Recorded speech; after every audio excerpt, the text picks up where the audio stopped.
इति श्रीमद्भगवद्गीता साङ्ख्ययोगं द्वितीयोऽध्यायः। सञ्जय उवाच तं तदा कृपयाविष्टामश्रुपूर्णाकुलेक्षणं विषीदन्तमिदं వాక్యమువాచ మధుసూదనः. సంజయుడు పలికెను. చింతాక్రాంతుడై అశ్రులతో నిండిన నేత్రములతో దయతో నిండిన వాడైన అర్జునుని చూచిన మధుసూదనుడు శ్రీకృష్ణుడు ఈ విధంగా పలికెను. శ్రీభగవానువాచ కుతస్వాకస్మలమిదం విషమే సముపస్థితం అనార్యజుష్టమస్వర్గ్యమకీర్తికరమర్జున. శ్రీకృష్ణ భగవానుడు పలికెను. ఓ ప్రియమైన అర్జున, ఈ క్లిష్ట సమయమున ఇట్టి కల్మషము నీకు ఎక్కడి నుండి దాపురించినది? జీవిత విలువలను ఎరిగిన మానవులకు ఇది ఏమాత్రమూ యోగ్యము కాదు. ఇది ఉన్నత లోకములకు దారి తీయదు సరికదా, అపకీర్తి కలిగించును.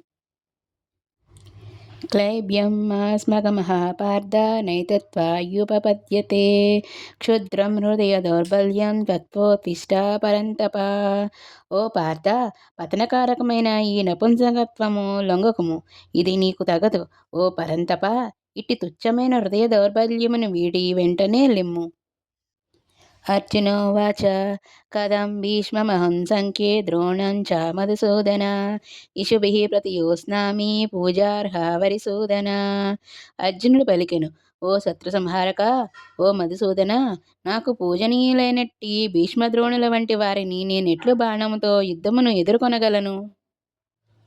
గురున హత్వా హి మహానుభావాన్ శ్రేయో భోక్తుం భైక్షమపీహ లోకే హతదార్థ కామాంసు గురీనిహైవ భుంజీయ భోగాన్ రుధిర ప్రదిక్తాన్. నా గురువులైన మహాత్ములమైన ప్రాణములను పణముగా పెట్టి జీవించుట కంటే ఈ లోకమున భిక్షమెత్తి జీవించుట ఉత్తమము. ప్రాపంచిక లాభములు కోరుకున్నప్పటికీ వారందరూ పెద్దలే.